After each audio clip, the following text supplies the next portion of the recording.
1200 दिनों में बनाया जाने वाला टाइटैनिक सिर्फ 2 ही घंटों में क्यों डूब गया? 10 अप्रैल 1912 ये वो दिन था जब दुनिया का सबसे बड़ा और महंगा तरीन बहरी जहाज टाइटैनिक अपने पहले सफर के आगाज के लिए बिल्कुल तैयार था। उस दिन अटलांटिक ओशन बेहद पुरसुकून था और समंदरी तूफान आने का दूर दूर तक कोई चांस नहीं था। जहाज में 1500 पैसेंजर सवार भी हो चुके थे और लाखों लोग डॉक पर टाइटैनिक के पहले सफर का आगाज देखने के लिए खड़े थे। ना ही पैसेंजर्स को, ना ही अलविदा करने वाले लाखों लोगों को और ना ही टाइटैनिक के अमले को मालूम था कि जो जहाज कुछ ही देर में रवाना होने वाला है उसको बनाते वक्त 6 ऐसी गलतियां की गई हैं जो इस जहाज को बदतरीन हादसे का शिकार बनाने वाली हैं। ज़ेम टीवी की वीडियोस में एक बार फिर से खुशामदीद। नाजरीन, आज आप जानेंगे अपने दौर के सबसे महंगे, सबसे लग्जरी और सबसे ताकतवर जहाज टाइटैनिक की 6 ऐसी गलतियां जो अगर ना की जाती तो शायद आज टाइटैनिक क्रैश होने की वजह से नहीं बल्कि अपनी कामयाबी की वजह से दुनिया में फेमस होता। आखिर ऐसी कौन सी 6 गलतियां थीं जो 40 साल एक्सपीरियंस रखने वाले टाइटैनिक के कैप्टन एडवर्ड स्मिथ को भी नजर नहीं आई? कैप्टन के 40 साल के एक्सपीरियंस को तो छोड़ें, ये गलतियां टाइटैनिक ऑपरेट करने वाली कंपनी दी व्हाइट स्टार लाइन, जिसको 107 शिप्स ऑपरेट करने का एक्सपीरियंस था, उनको भी नजर नहीं आई। और तो और ये गलतियां टाइटैनिक मैन्युफैक्चर करने वाली कंपनी हार्लैंड एंड वुल्फ को भी नजर नहीं आई, जिन्होंने सिर्फ टाइटैनिक से पहले ही 500 से ज्यादा शिप्स मैन्युफैक्चर की थी। टाइटैनिक की कंस्ट्रक्शन 1907 में शुरू हुई थी और तकरीबन 3 साल का वक्त और 2000 वर्कर्स की मेहनत के बाद जहाज को तैयार कर लिया गया। अब जहाज पूरी तरह से तैयार हो चुका था, लेकिन इसको टेस्ट करने का फेज अभी बाकी था। टाइटैनिक बनाने वालों का उस पर भरोसा तब मजीद बढ़ गया जब टाइटैनिक ने अपना पहला टेस्ट रन कामयाबी से पार कर लिया था। टेस्ट पास करते ही पूरी दुनिया में मुख्तलिफ अखबारात में इसकी मार्केटिंग की गई, जिसकी हेडिंग थी अनसिंकेबल टाइटैनिक, यानी कभी ना डूबने वाला जहाज बना लिया गया है। जहाज का पहला सफर इंग्लैंड के शहर साउथहैम्पटन से शुरू होना था, जिसका दिन 10 अप्रैल 1912 मुकर्रर किया गया और जिसकी मंजिल अमेरिका का शहर न्यूयॉर्क थी।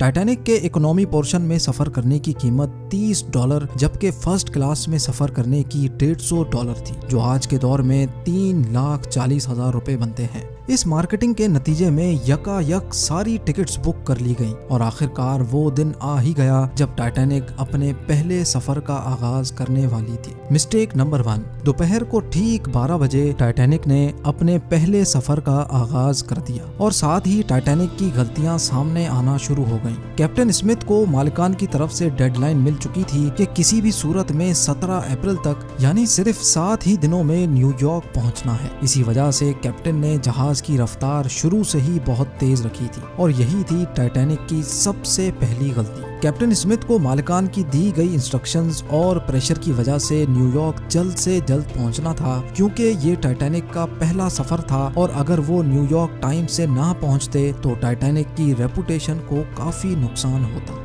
दुनिया की कोई भी गाड़ी हो, मशीन या फिर जहाज, उनके कई ऑपरेटिंग प्रोसीजर्स होते हैं, जिनमें स्पीड लिमिट भी इन प्रोसीजर्स का एक पार्ट होता है और वो पार्ट टाइटैनिक के सफर के आगाज में ही वायोलेट किया गया था। थोड़ी ही देर में जहाज साउथहैम्पटन के पोर्ट को इतना पीछे छोड़ गया कि अब दूर दूर तक नीले समंदर के अलावा कुछ नजर नहीं आ रहा था।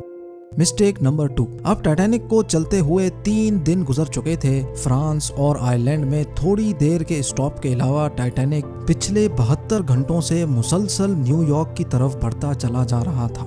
ये 14 अप्रैल 1912 की शाम थी। समंदर पर हर तरफ खामोशी और धुंध छाई हुई थी, जिसकी वजह से विजिबिलिटी भी काफी कम हो चुकी थी। उसी रात एक और बहरी जहाज जो कि टाइटैनिक से कुछ घंटे ही आगे था, उसके कैप्टन ने वायरलेस पर टाइटैनिक को समंदर पर तैरती हुई चट्टानें यानी आइसबर्ग्स के बारे में वार्निंग दी थी। एक्सपर्ट्स का मानना है कि ये वार्निंग कम से कम भी 6 बार दी गई थी, लेकिन वायरलेस ऑपरेटर्स की कोताही की वजह से इंतहाई इंपॉर्टेंट वार्निंग्स इनसे मिस हो गई। उनके लिए शायद ये नॉर्मल बात थी, लेकिन यही थी टाइटैनिक के अमले की दूसरी गलती, क्योंकि टाइटैनिक अपने तर्ज का पहला लग्जरी जहाज था और इसमें कई VIPs भी मौजूद थे। इसी वजह से ज्यादातर टाइटैनिक का अमला फर्स्ट क्लास पैसेंजर्स की खिदमत में मसरूफ था। अगर इन वार्निंग्स को सीरियस लिया जाता तो आगे का पूरा सीन ही अलग होता।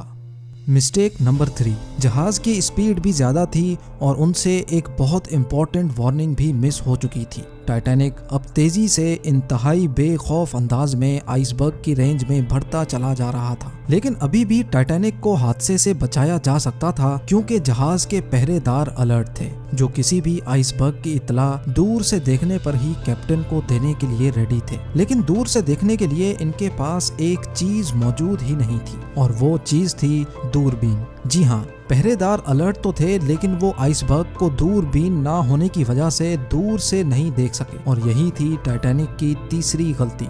आइसबर्ग की खबर कैप्टन स्मिथ को उस वक्त हुई जब जहाज के पहरेदारों ने खबर दी कि जहाज के बिल्कुल सामने एक फुटबॉल फील्ड की साइज जितना आइसबर्ग है।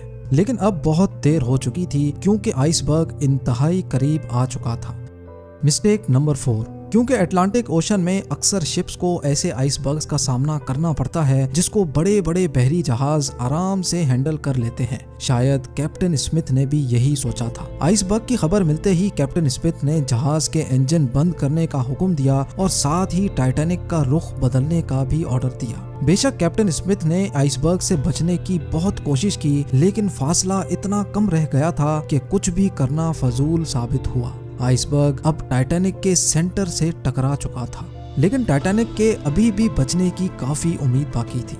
ये उम्मीद बाकी रह गई थी कि शायद आइसबर्ग जहाज की बॉडी को नुकसान ना पहुंचाए या फिर आइसबर्ग जहाज से टकराते ही खुद ही टूट जाए, और शायद होता भी ऐसे ही अगर टाइटैनिक की चौथी गलती अपना काम ना दिखाती। एक्सपर्ट्स का मानना है कि टाइटैनिक की बॉडी पर जो रिविट्स लगी थी वो स्टील की नहीं बल्कि कास्ट आयरन की बनी थी। इन रिविट्स का काम लोहे के बड़े बड़े पीसेस को आपस में जोड़े रखना होता है, लेकिन चूंकि कास्ट आयरन स्टील से नरम होता है, इसी वजह से जिस जगह आइसबर्ग टाइटैनिक की बॉडी से टकराया वहां के रिविट्स प्रेशर की वजह से खुल गए और फिर वही हुआ जिसका डर कैप्टन स्मिथ को था।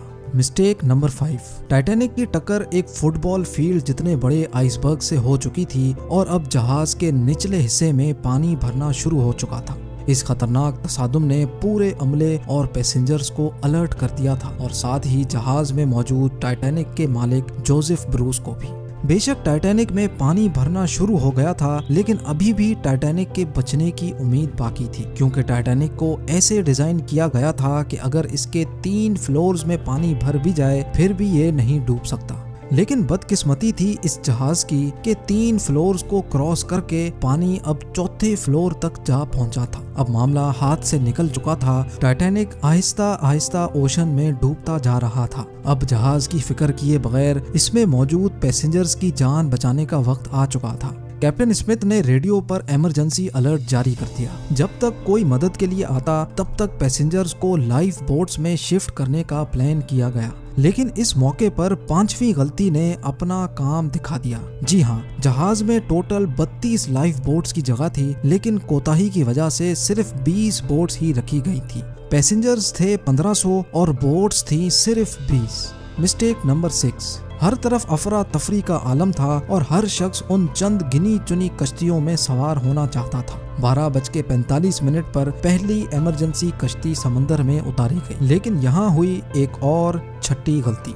अफरा तफरी के आलम में कश्तियों को पूरा भरे बगैर ही समंदर में उतार दिया गया, जिसमें ज्यादातर फर्स्ट क्लास पैसेंजर्स को तरजीह दी गई थी। यानी जो लोग ज्यादा अमीर थे उनको पहले बिठाया गया था। कश्तियों में अगर ज्यादा पैसेंजर्स को बिठाया जाता तो इंसानी जानें कम जाया होती। अब जहाज तेजी से समंदर में डूबता जा रहा था। 2:18 पर शॉर्ट सर्किट की वजह से टाइटैनिक की सारी रोशनियां बुझ गई थी और अगले ही लम्हे जहाज टूटकर 2 हिस्सों में तकसीम हो गया। यूं टाइटैनिक को समंदर के अंदर मुकम्मल तौर पर डूबने के लिए 2 घंटे 40 मिनट लगे और इस तरह 1500 लोग अटलांटिक ओशन के ठंडे पानी में डूबकर मर गए। आपको एक और बात भी बताते चलें कि पानी का टेम्परेचर उस वक्त -2 डिग्री सेंटीग्रेड था। मतलब अगर पैसेंजर्स इस ठंडे पानी में छलांग भी लगाते तो बचने का कोई चांस नहीं था, क्योंकि इंसान इतने कम टेम्परेचर में 30 मिनट से ज्यादा जिंदा नहीं रह सकता।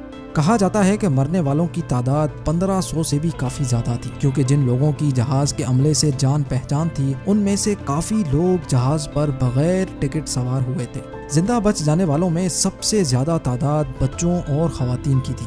दूसरी तरफ कैप्टन स्मिथ था जो सारा वक्त लोगों की जान बचाने में लगा रहा और वो आखिरी आदमी था जिसने डूबते जहाज से छलांग लगाई थी। उम्मीद है जेम टीवी की ये वीडियो भी आप भरपूर लाइक और शेयर करेंगे। आप लोगों के प्यार भरे कमेंट्स का बेहद शुक्रिया। मिलते हैं अगली शानदार वीडियो में।